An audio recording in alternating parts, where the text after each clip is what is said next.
લાખો ટ્રેન યાત્રિકો માટે આઈઆરસીટીસી લઈને આવ્યું છે રાહતના સમાચાર. તમે હવે કોઈ પણ પ્રકારના કેન્સલેશન ચાર્જ વગર તમે તમારી યાત્રાની તારીખ બદલી શકો છો.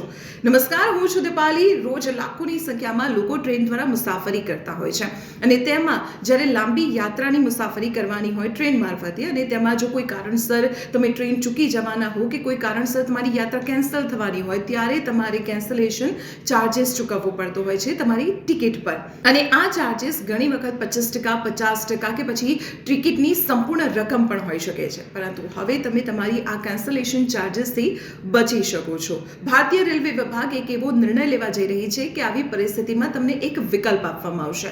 તેમાં તમે તમારી ટિકિટ કેન્સલ કરવાના બદલે તેને નવી તારીખ ઉપર લઈ જઈ શકો છો. એટલે કે જો તમારી ટિકિટ 10 તારીખની છે અને તમારી 10 તારીખની આ યાત્રા કેન્સલ થવાની છે અને તમે થોડા દિવસ બાદ એ યાત્રા કરી શકો છો, તો 10 તારીખની જે તમારી કન્ફર્મ ટિકિટ છે તેના ઉપર જઈને ઓનલાઈન પ્લેટફોર્મ પર જઈને તમે તેમાં તારીખ બદલી શકો છો. શરત એટલી છે કે નવી જે તારીખ હશે તે તારીખની ટ્રેનમાં સીટ અવેલેબલ હોવી જોઈએ.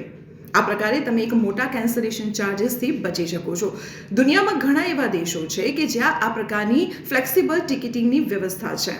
જાપાન, યુરોપ અને યુનાઇટેડ કિંગડમ જેવા દેશોમાં આ પ્રકારની સુવિધા ઉપલબ્ધ છે. જોકે ભારતીય રેલવે વિભાગ દ્વારા કોઈ અધિકારિક પુષ્ટિ કરવામાં નથી આવી, પરંતુ સૂત્રો દ્વારા એવી જાણકારી મળી રહી છે કે વર્ષ 2026થી ભારતીય રેલવે વિભાગ ભારતમાં પણ આ ફ્લેક્સિબલ ટિકિટિંગની વ્યવસ્થા લાગુ કરી શકે છે. તો આવી જ મહત્વપૂર્ણ જાણકારી માટે આપ જોડાયેલા રહો સંદેશ ડિજિટલ સાથે.